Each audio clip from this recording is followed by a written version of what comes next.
Hello, everybody. Welcome back to Windy City Gridiron Radio, your Windy City Gridiron Bears podcast of SB Nation. Robert Zuklinski with you as always, and joining me today, the professor over phone, Johnathan Wood of the Bears blog, one of the better, more insightful Bears voices you'll find on Twitter, on the internet, in any capacity. Really appreciate you having you on, John. Thanks, Robert. Happy to be here. Thank you for the kind words. You're the professor to me. I really respect it. Like you take angles that not many of us do. I love it. I mean, what else do you want me to say? I mean, I'm being genuine.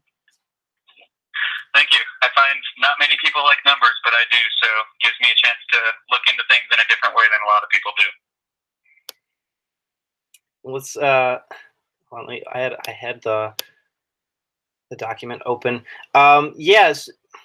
So we have obviously a lot to discuss, right? Like I mean, there hasn't been any like recent news of note. I mean, the Bears I have a new head coach, but that doesn't really mean anything, right? Like that's not. I wouldn't say anything. I mean, what do you? Right? That's not huge news. Matt Nagy. I don't think it makes a big deal. I expect their offense to look exactly the same next year. No changes whatsoever. No changes whatsoever. Stuck in the Stone Age. No. Seriously. Okay, so the Bears obviously hired Matt Nagy. Just about it'll be 2 weeks ago on Monday. He's all but completed his staff. He's brought back Vic Fangio. We can kind of start evaluating this. We can kind of start really turning towards the offseason, draft, free agency, as the Bears themselves start to implement their offense and everything else. What are your kind of thoughts as we start to really jump onto this on Nagy and what they've done so far? Yeah, I'd say overall cautiously optimistic. We've all kind of been burned before by thinking that the new guy's going to come in and fix everything, and that's an easy mindset to fall into. I'm trying to avoid that, but I really do like the moves they've made a lot this offseason.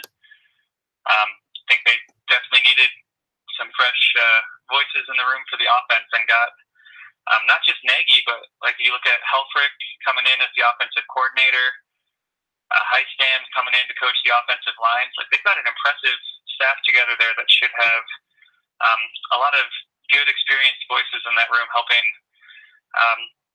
kind of modernize the offense. I'm curious to see how it all merges together. Helfrich in particular intrigues me the most because his offense, obviously Oregon had a very high tempo, kind of simplistic college offense under Chip Kelly and him.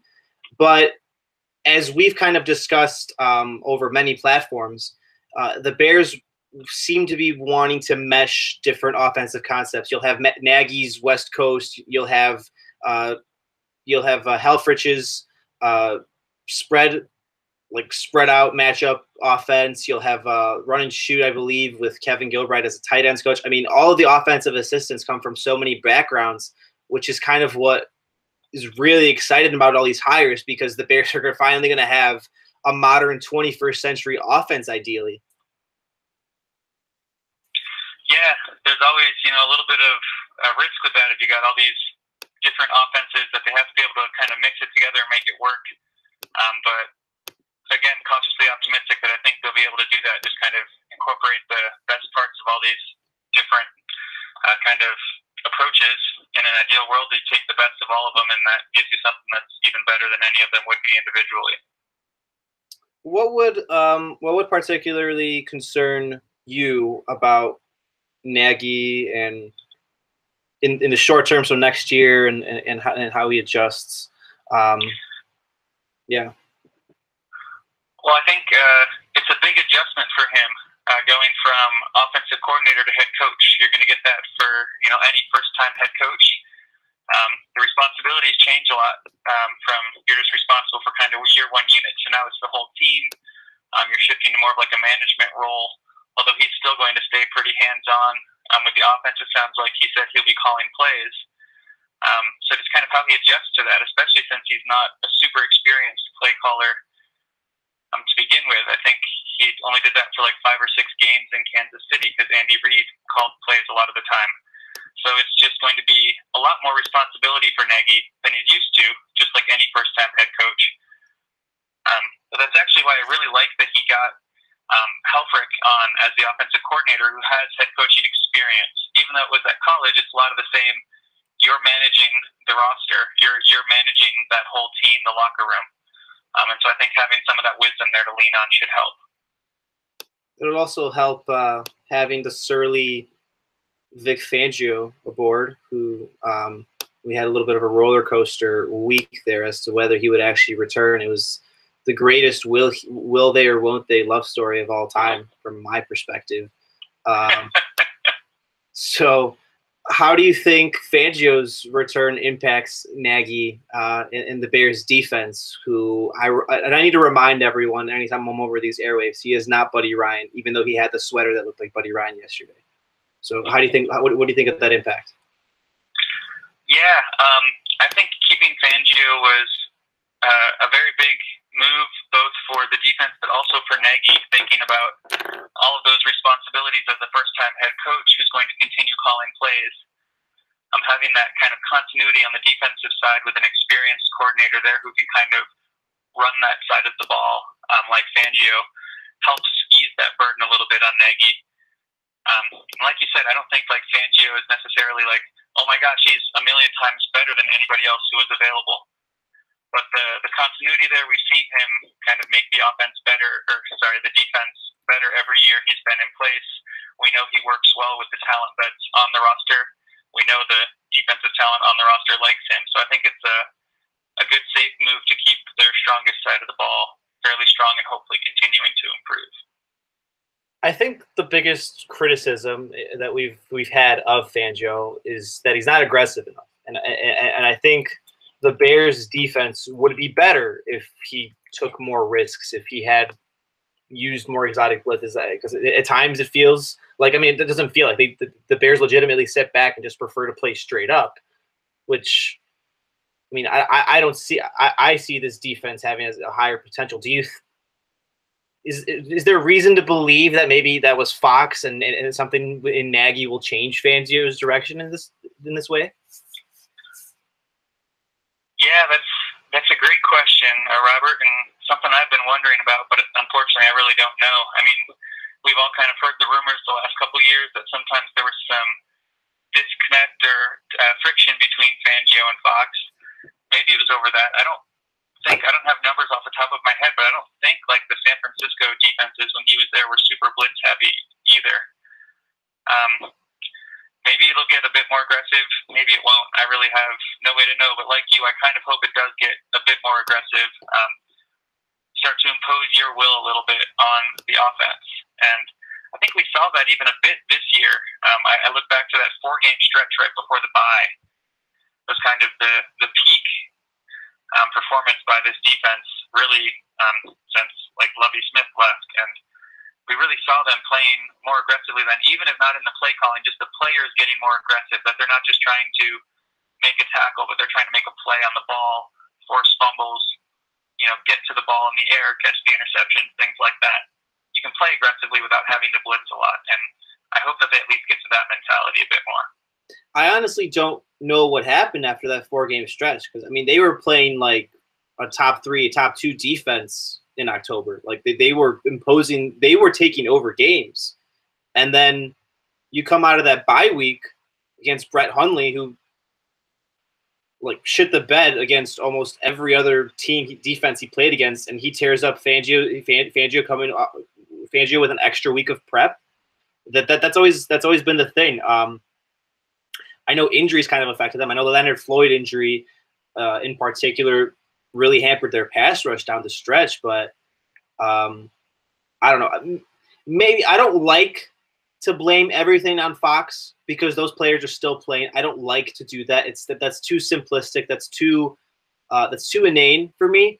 But I really believe that this team kind of I don't know, subconsciously at some level laid off a little bit to a certain degree in the second half of the season, and they'll be my optimism is that there will be a reinjection of energy, kind of for Fangio's unit, for Fangio in particular.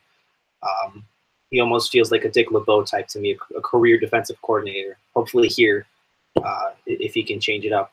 Let's move over, though. So the Ryan Pace perspective, hashtag fire Pace, hashtag fire Pace. He's going to be married to Mitch Trubisky. He's going to be married to Matt Nagy. I know you're kind of on my side with this, but what did you think of? So everybody else can hear. What did you kind of think of that extension? What did you kind of think of the Bears going in this direction, despite his teams winning just 14 games in 3 years? Yeah, I think the extension, regardless of whether you like what Pace has done or not, if you're going to let him hire this coach, the extension was necessary. No coach wants to come here knowing Pace might be fired in a year. You're not going to get top guys to want to come do that. So now kind of the contracts all line up for Pace, Nagy, and Trubisky are all pretty much locked in for the next 3 years through 2020.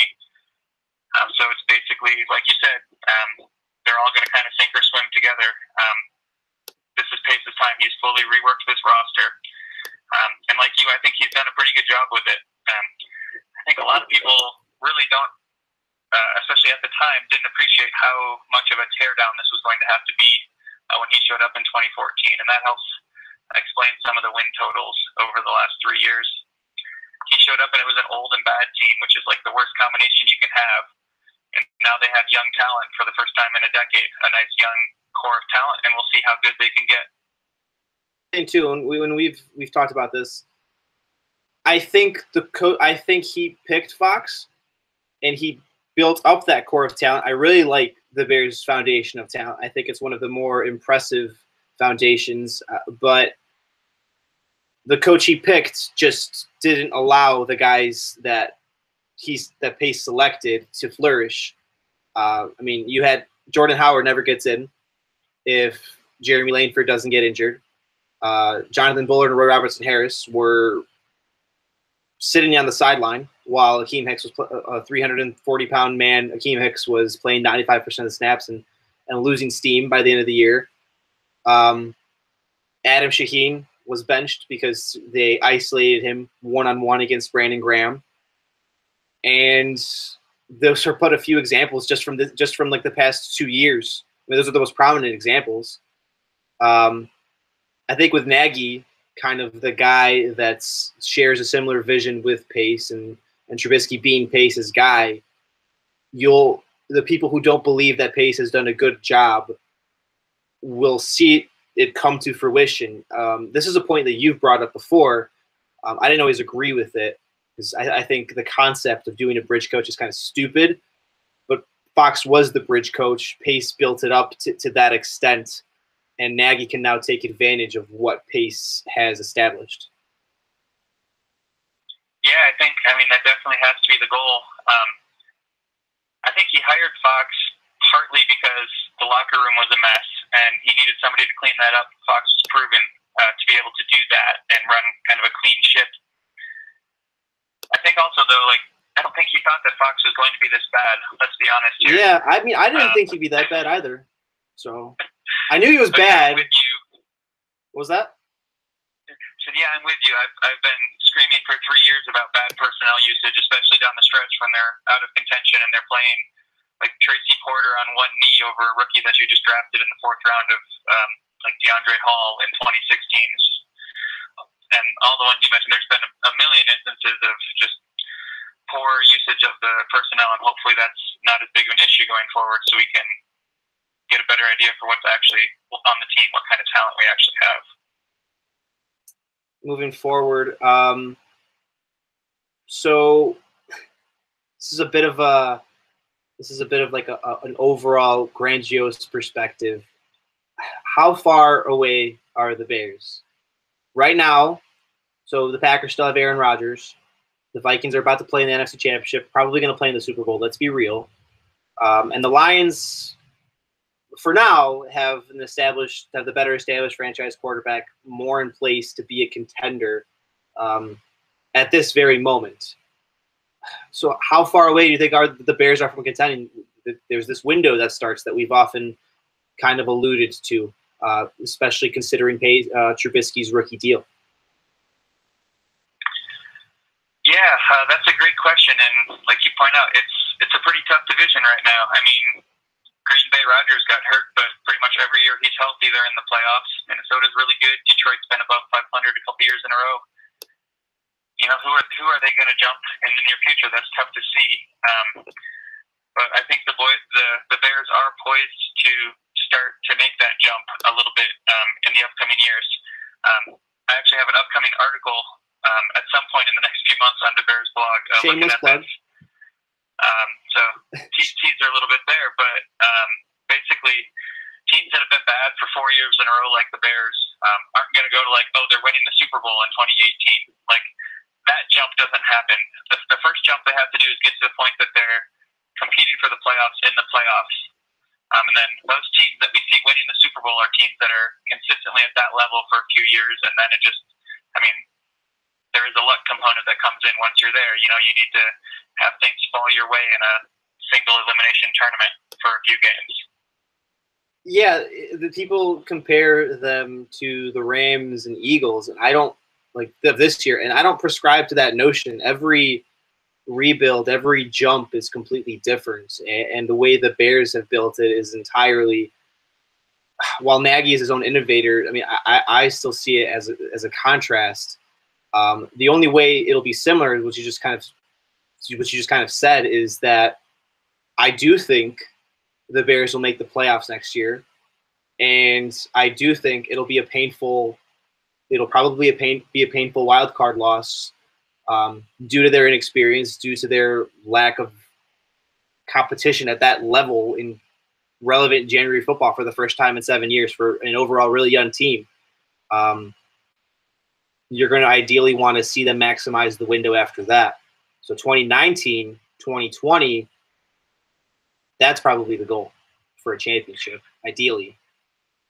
Yeah, I think, you know, that's kind of the best case scenario is like playoffs next year has them kind of set to contend after that if Trubisky and the roster as a whole makes the jump we hope for. But I think there can even be a lot that this roster takes because basically none of the guys on this roster, none of the key players have any experience of even like regular season games that have any meaning down the stretch. So even if it's not meaningful January football next year, like say they come up a game short of the playoffs, if they're even playing meaningful December football where they start to learn, oh, this game really matters, this one game, we have to win every week, you know, to win out. That's almost a playoff atmosphere in a way, can be a valuable learning experience for them. Absolutely. All right, let's jump over to top needs, the offseason, the staff mostly on place. It's probably receiver and edge rusher. Please tell everyone they are gravely wrong about Jarvis Landry. Please tell everyone that drafting a receiver at number 8 is very stupid. And please tell everyone that the Bears should go for a full court press for Bradley Chubb and mortgage the franchise. Please do all of that. Okay. Yeah, what he said. In all seriousness, though, I think outside linebacker, not wide receiver, has to be viewed as the number 1 need right now. I think people underestimate Cam Meredith. That he had like almost 900 yards in his last season, and he didn't start at the start of that season. If you extrapolate him for the full 16 games, he's basically a 1,000-yard receiver. So it's not that they have absolutely nothing at wide receiver right now. They have a pretty good guy right there. They obviously still need to add more at wide receiver. Not only some guys next to him, but then better depth behind him too, because I'm sick of watching Josh Bellamy play starter snaps for half the season. Oh, you know he's making the roster next year. You know he's making the roster.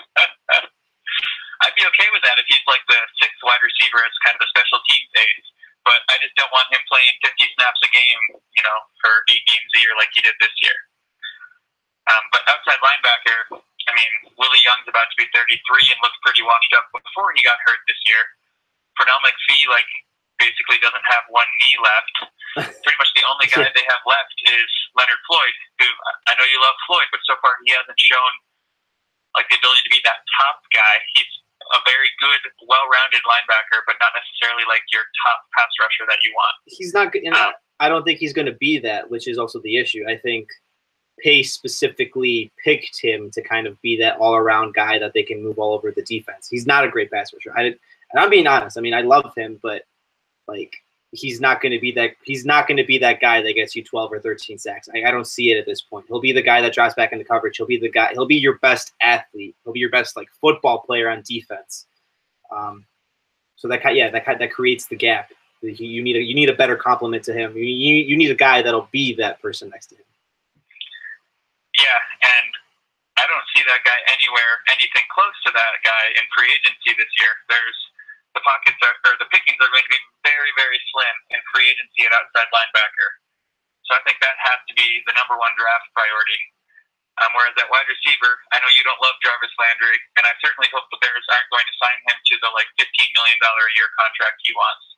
But there are a number of solid wide receivers they can get 2 or 3 of in free agency this year who can kind of fill that need some that they don't need to spend a top 10 pick on a wide receiver. But if there's if they have a chance at somebody like Chubb or a top edge rusher, I think they have to jump at that if they can. Which are the receivers that you like outside of Landry in free agency? In free agency? Yeah. Well, I think kind of looking at the type of offense that the West Coast offense that Nagy is coming from, you need a lot of speedy, shifty wide receivers, and the Bears don't really have that right now. So you look at guys like, Al Wilson from Kansas City would be a good fit there, or John Brown from Arizona. I'm blanking on more names. Paul Richardson from Seattle could be a decent fit there too. Either of the guys from Jacksonville, if they hit free agency, and you never know who might get cut, like Tavon Austin from St. Louis, from Los Angeles, from the Rams. Seems like a pretty likely cut candidate. If they can get 2 or 3 guys like that, or even a Taylor Gabriel from Atlanta, all kind of fit that profile. And again, even if they're not going to be guys who are catching 1,000 or get 1,000 yards, if you can have several guys who can, get you 500 quality yards, that can help too. Yeah, that's the key to understand. I think a lot of people get obsessed with the Bears absolutely needing a Julio Jones type or Antonio Brown. But the best offenses in the league, the Saints, the Patriots, the Falcons without Steve Sarkisian, have targets they can go to that are solid and get open for Matt Ryan, for Drew Brees, for Tom Brady in well-designed offenses. What we be striving for with Trubisky, that he doesn't force feed. Losing my mind. Targets to one specific dominant player, that he learns to go through his reads and progressions, that the offense stays in a solid rhythm. That there's matchup problems anytime you spread the defense out, regardless of the defense you're playing. An offense where they're playing the Jaguars and it doesn't matter, because outside of Jalen Ramsey and AJ Bouye, for example. Yeah. Absolutely. Don't get me wrong, I would love to have Julio Jones or Atlanta or Brown on the Bears. Unfortunately, incredible talent like that don't hit free agency, and I don't think there's one in the draft this year. To see them draft a wide receiver in the middle round somewhere to get more kind of talent developing in the pipeline. Succeed without a guy like that. Even if you do have a guy like that, you just need, like you said, lots of quality options. So I think that's what they should be looking for, is to kind of build up the depth and hope that they can develop somebody who can be as good as possible for kind of that number one guy. But there's just not a lot of ridiculously productive wide receivers in the NFL. I've also been doing some work on this for an upcoming article on the Bears blog. We have the same questions for this offseason. Yeah. And I've been looking back at the last 10 years. There's only on average 6 or 7 guys who are getting over 1,250 receiving yards in a year, like those stud guys do. I mean, there's 32 teams. Not every team's going to have one. Only about 1 out of every 5 or 6 teams does. So, hold on. the odds are you're not going to have one. You just got to make do without. I was going to ask specifically about Andy Reid offenses in that light, but I just need to remind you, because I've been told this, Calvin Ridley is actually Julio Jones because they both played at Alabama. So I find that take blasphemous, John. I think Calvin Ridley is actually a generational player because they both played at Alabama, so they're going to be the same guy. They're going to be the same most productive, like top 5 receiver. Like that's how the draft works. That's how the draft works. I mean, if the Bears think that, then take Calvin Ridley, and I will have no complaints. If you get a generational talent out of the draft, I don't care what position he plays. That's a great pick. Yeah, I know. I'm just doing my typical thing. I'm just doing my typical thing. I know. Yeah. So that's kind of even in the past 15 years. You said, what was it? You said 15 years, 16 years? Past about 10 years. Past about 10 years. Okay, so expanding that out to Reid, I don't think an Andy Reid offense, and I was kind of going to look into this. I don't think an Andy Reid offense has ever really had a true number 1 target. Like Kansas City had the best weapons he's ever had in Tyreek Hill and Travis Kelce and the otherwise. But you had those Eagles teams that he coached with his version of the West Coast offense. Like you had Freddie Mitchell making 4th and 23 plays against the Packers. Terrell Owens was really the one guy that they ever invested in, and it paid off in a Super Bowl. Otherwise, all those painful playoff exits they had were kind of and also Deshaun Jackson, but that's a different story. So a lot of those early playoff exits Reid had in Philadelphia were kind of because his offense shut down in January because they didn't have any playmakers. I don't know if Matt Nagy wants to do that necessarily, but it's something to keep in mind. Yeah, that's a great point. You know, the best team Reid has ever coached in terms of how far they've gone in the playoffs was the one team that did happen to have that dominant number 1 guy. Like I said, if the Bears can find that guy somewhere, that's awesome. It's great to have, but it's also, you know, you get in the playoffs, if you don't just have one guy, it's hard for teams to shut down if you got like 4 or 5 quality options. It's hard to lock all of them down because you can't just throw one like Jalen Ramsey on one guy and shut the offense down. Okay, existing Bear on the roster outside of Mitch Trubisky, you expect to benefit most from Matt Nagy and this creative expected offense. Can I give you 2 names? You can give me multiple names. Sure, that's fine. We have loose rules. And then I'm going to go with Tariq, pair of guys who just came off their rookie season, Tariq Cohen and Adam Shaheen. I think Cohen's style of being able to get the ball and make plays in space is a great fit in this offense, and they have creative minds who will use him in more effective ways than what he was in his already pretty solid rookie season. Right, he was named the NFC North Rookie of the Year by ESPN, for whatever that's worth. And I think, we already saw some with Shaheen. Like, basically, he got, like, all of his yards but 5 in, like, 3 games last year, and then they ignored him for the rest of the season for some reason. But we've seen the talent is there. We've seen that Nagy comes from an offense that can utilize the tight end effectively, even though I think Shaheen's a different style of player than Kelce. Not as fast, more of a gonna beat you with my size type of player. But I think he will really excel in this offense as well. So I think the future is bright for really that whole trio then of offensive rookies who just should thrive going forward. Yeah, I kind of see Shaheen. He runs very robotically, and that's what people are concerned with how his route running is. But that's kind of what Jason Witten is. Like I'd give a comparison for him as a bigger Witten type. I don't particularly agree with the Gronk, with the low hanging fruit Gronk because he's 6'7", 270. He plays differently than Gronk, even though he can make like skying catches in traffic. So there's that. All right. We'll have one final question after this, but I do have some mailbag questions, so let's jump into that if you're fine with it, John. That is, of course. Yeah, sounds like fun. Okay, so let me just pick some good ones we have here. So there's this poster actually on Windy City It goes by the screen name of Jay Wood. 30 years from now, will Bears fans look more? This is a very serious question. 30 years from now, will Bears fans look back more fondly on Mike Ditka and Buddy Ryan or Matt Nagy and Vic Fangio? Great question by this guy, Jay Wood. Yeah, it sounds like a smart guy. Mm-hmm. No, that was really a joking question.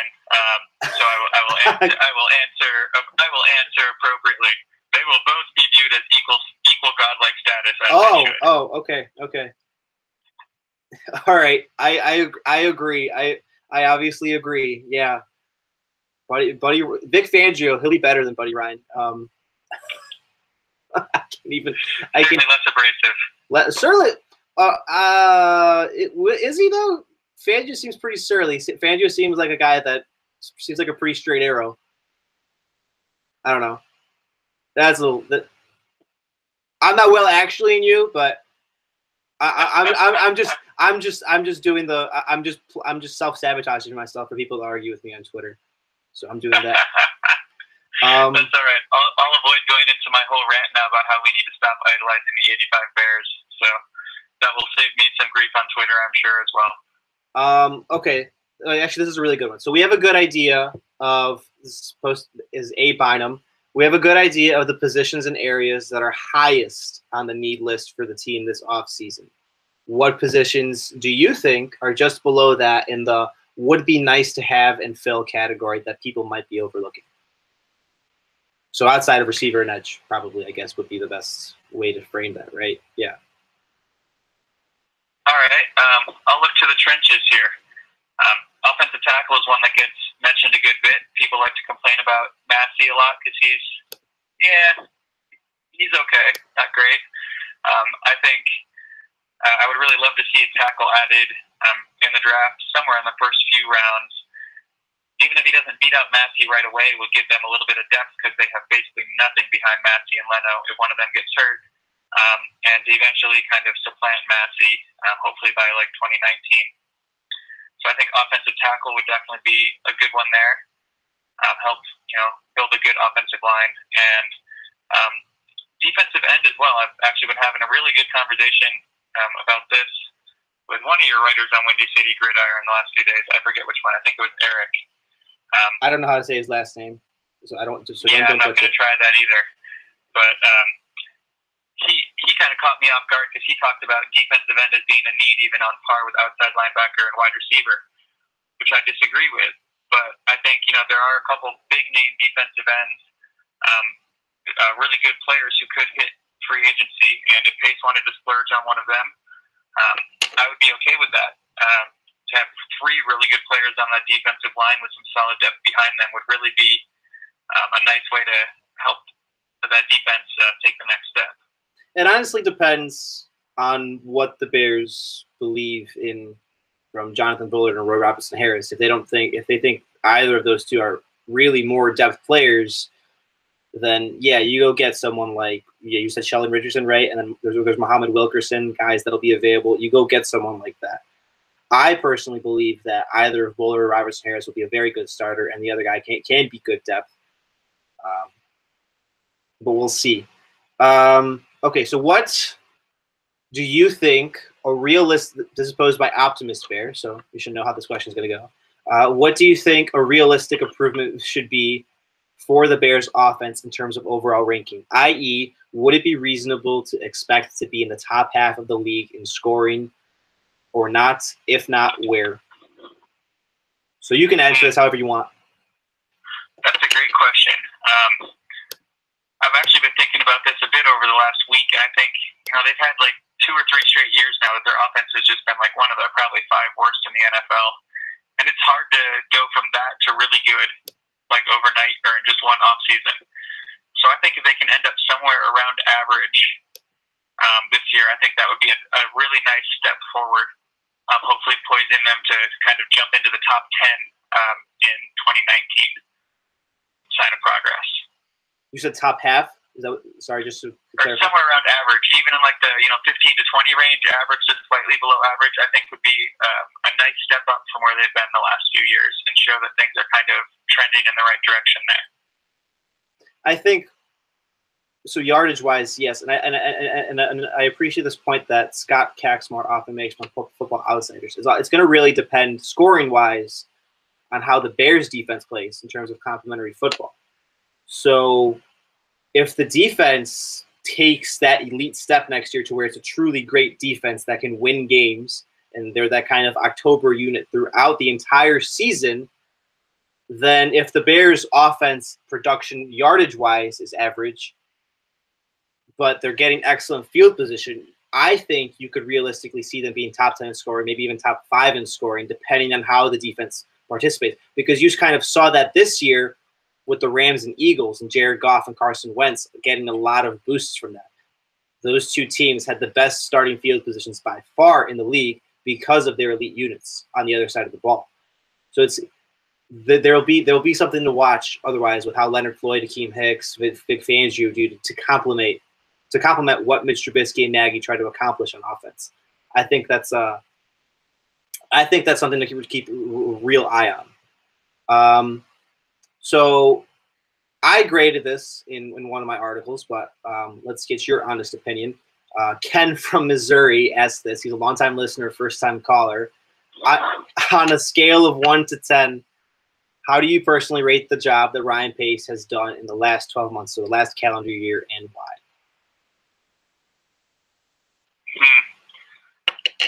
That's a tough one because I feel like I want to wait until after the 2018 season to really grade all of the moves he made in the 2017 draft and now this offseason. We'll know a lot more, but that's not really answering the question. I'd probably give him a solid 7 or 8, which is probably a bit higher than a lot of people would think because free agency last year really could not have gone worse. But I think we're starting to get leaked out kind of why that happened now, and it's not really his fault.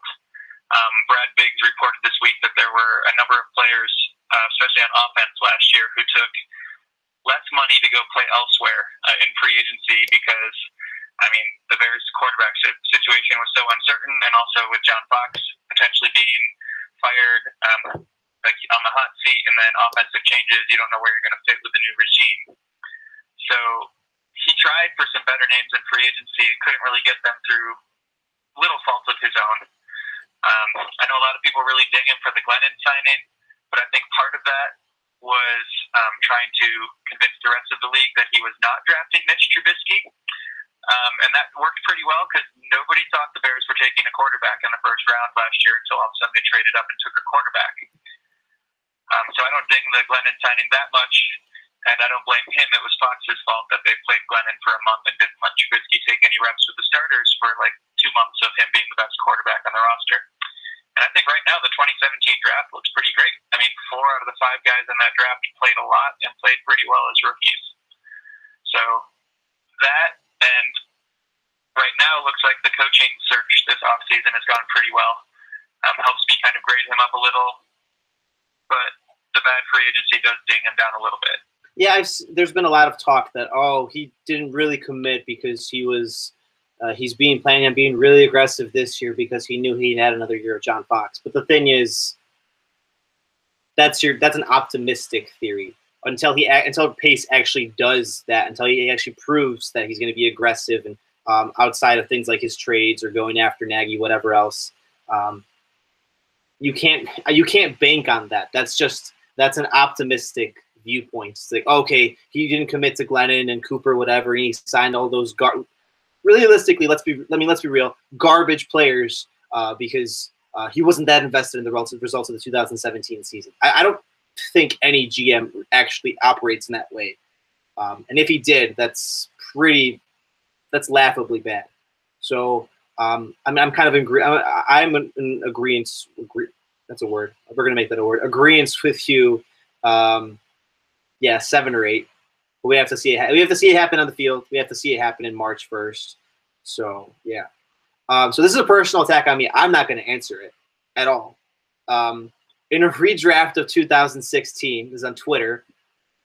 Who would you choose over Leonard Floyd? Because this is a personal attack on me. So tread lightly here, John. Tread lightly. Oh man, I gotta go look at who's in the Here, I'll pull it. I'll pull it out. I'll pull it up quickly for you. So 2016 NFL Draft, and I'll name some notables that that came after Floyd or were available when Floyd was selected. So Sheldon Rankins from the Saints, Taylor Decker, tackle from the Lions, Keanu Neal, the Falcons safety. Michael Thomas from the Saints, William Jackson, corner from the Bengals, Miles Jack, Jaguars. I don't know if he was going to be necessarily a top pick, but this is a different exercise. So, Michael Thomas from the Saints, Deion Jones from the Falcons. Yeah, let's leave it at that. I don't think there's really any more notables going down the draft. Oh, there's also Joe Schobert. Is that how you say it? Yeah, Browns outside linebacker. Okay, so I guess any of those. Dak Prescott. Oh, Dak Prescott. Sorry. I mean, realistically, though, right, nobody was talking about most of those guys as top 10 picks at the time.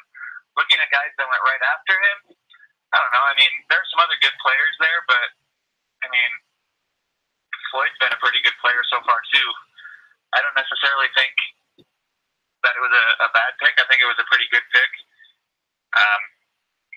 If I had to go back and grab one, it would probably honestly be Taylor Decker, who went to Detroit at 16 and has been a pretty darn rock-solid tackle. Like I said, I think that would be useful for the Bears right now. Yeah, I think he's probably a huge upgrade over. I mean, and I think Leno's I have no problem with Leno. It's more Massey who's been adequate, but Decker's better than both. Let's be honest. With 2 years in, so that was that'd probably be the guy. I'd agree with that.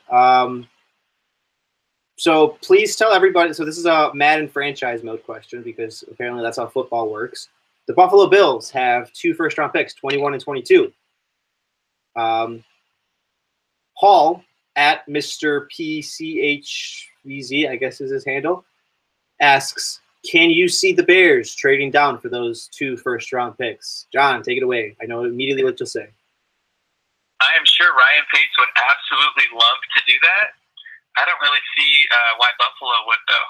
I mean, if they want to trade up to get a quarterback ammo, and they also have, I believe, an extra second-round pick, they could get a lot higher than the Bears to get their guy. Actually, there was a great article about this on Windy City Gridiron this week, too, about the Bears are not really in a great position to trade back because most of the teams who would want to trade up could get above them to really make sure they got their guy for the same price. Yeah, that was actually by a fellow professor, Josh Sunderbrook. Shameless plug. Yeah, shout out Josh. Yeah, shout out. That was a great article. Just read that one last night and kind of saved me from having to do similar research because I was thinking the same thing. So thanks, Josh. Yeah, I'm sure Pace would love to trade back if the price is right. Get some extra picks as they're down that 3rd-round pick this year. Although they do have the extra 4th to kind of make up for it. I just don't really see anybody very likely that, it takes 2 to tango. You need somebody who wants to trade up, and I don't think that's probably happening. All right, let's finish up this mailbag and then get to the last question or last thing I have in the rundown.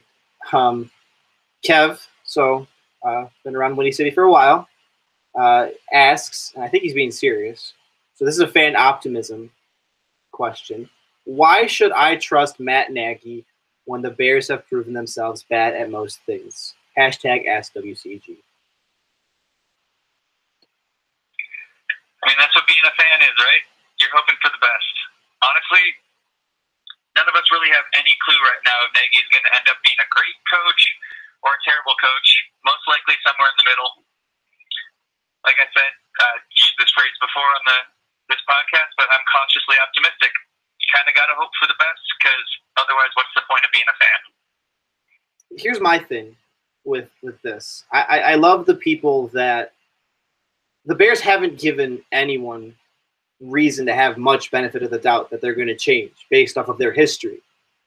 But yeah, that's not how fandom works. And who is someone that's been a fan of the team? This is not necessarily that their opinion is invalid. But who are you to tell? Because the Bears have been bad before, because they've been bad for most of your life. Who are you to tell someone that's like in their 20s and 30s that to not be optimistic, to not hope it's finally going to change, that the history is going to come around. I mean, a lot of people experienced this with the Cubs before they finally broke through. Like, oh man, they're going to blow it somehow in 2015 and 2016, and it eventually happens. You don't watch to be fatalistic. You watch to see your team finally, all the investment you've put in, finally pay off for you. Constantly looking back to the past doesn't help anyone. And in that respect, I mean, this plays in line with a lot of the Ted Phillips, George McCaskey, or meddling, blah blah blah. Well, that's like your conspiracy theory. That's because you can't let go what's happened to you before. Then there's like a genuine. It's almost like, and this is me getting really philosophical. It's almost like many people would prefer to be even more miserable watching the terrible product the Bears have put out in the last 30 years, and in the last 7 years that they haven't made the playoffs in particular. Yeah, I love that Cubs analogy. I have to believe that somewhere in my lifetime the Bears are going to get there. And my wife has video she filmed on her cell phone of me going absolutely crazy after the Cubs won, and I will go a million times more crazy when the Bears finally win a Super Bowl and I get to witness it. And that's why we all root, right, for that 30 seconds of just I can't believe this is happening, and I can't wait for that. I don't know if it's going to be in 3 years or 10 or 50, but I have to believe the odds are at some point in my lifetime it's happening, and it's going to be awesome. I'm in the same boat, John. All right, diving off the mailbag, last kind of bold point. We'll make this a multi-parter. I answered it earlier, but I don't think you did. So, first part. Do the Bears make the playoffs next year? I think they're going to be close, but if I had to make a prediction right now, I would probably say no, but they will be in the running down the stretch and will, even until the last week, they won't be eliminated, but they're just going to miss, I think. It's just it's a steep climb. Yeah, the NFC North is tough. The NFC itself is tough. A lot of good quarterbacks, a lot of good cores they kind of have to compete with. All right, second part. Well, actually, wait. Yeah, no, this is going to be a multi-layered second part. Where do the Bears stand 5 years from now? Is Matt Nagy still head coach? Is Mitch Trubisky still the quarterback? Is Ryan Pace still here? And what kind of success will they have enjoyed in that time? So let's talk playoff appearances. Let's talk NFC Championship appearances, Super Bowl, whatever. This all really boils down to your opinion of Mitch Trubisky. Actually did a study on this after he was drafted last year, and if he's going to pan out and be good, not even great, but good, usually teams with a good rookie quarterback, which is kind of for that first 5 years because they're so cheap, can build a good roster around him and be pretty good. So I think Trubisky's going to be good, and if Trubisky's good, then yeah, Nagy and Pace should both still be here 5 years from now, and they should have made the playoffs probably 2 or 3 times by then. I actually did, to that point, I actually did an article a few weeks back. If Trubisky pans out, and I agree with it, I think he's going to be good. I don't know if he'll lead, but he'll be good. But if the Bears are going to win, say, a championship with him, he has to make the playoffs next year or the year after that. It's that simple. If that's just, it's not always on the quarterback, but within your first few years of starting with a team, you better be getting that playoff experience.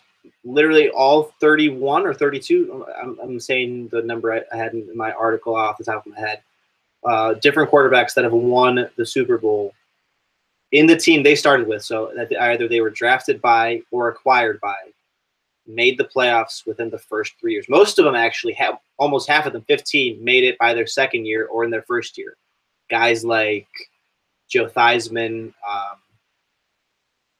Joe Namath, which is years back, it's a completely different game back then, didn't make it, or even Phil Simms didn't make it until years 4 and 6, respectively. So, I think Trubisky's going to follow that track, then, and I'm going to agree.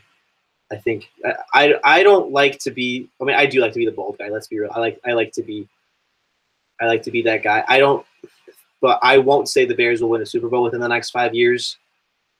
I do think they'll be in an NFC Championship game. I do think they'll challenge, and I think ironically, they'll probably win once Trubisky gets his mega extension that every next good young quarterback gets after they prove themselves for a bit. So, yeah, once again in the same boat. Anyway, that just about wraps up this edition of Windy City Gridiron Radio with WindyCityGridiron.com and SB Nation, your Bears source there, best Bears source there. John, really appreciate you hopping on last minute, kind of putting everything on hold. Seriously, no, I really do. Yeah, absolutely. Thank you for having me. It was a good time. If you don't follow on John, I call him the Professor on Twitter. He has probably the best avatar on Twitter. Hopefully he has it for as long as Twitter's relevant, at least, for 15, 20 years. It's a picture of Matt Nagy with a handlebar mustache. It is absolutely glorious. I didn't like his avatar when it was John Fox, but that's a different story. Follow him on, no, seriously though, follow him on Twitter at Johnathan_Wood1.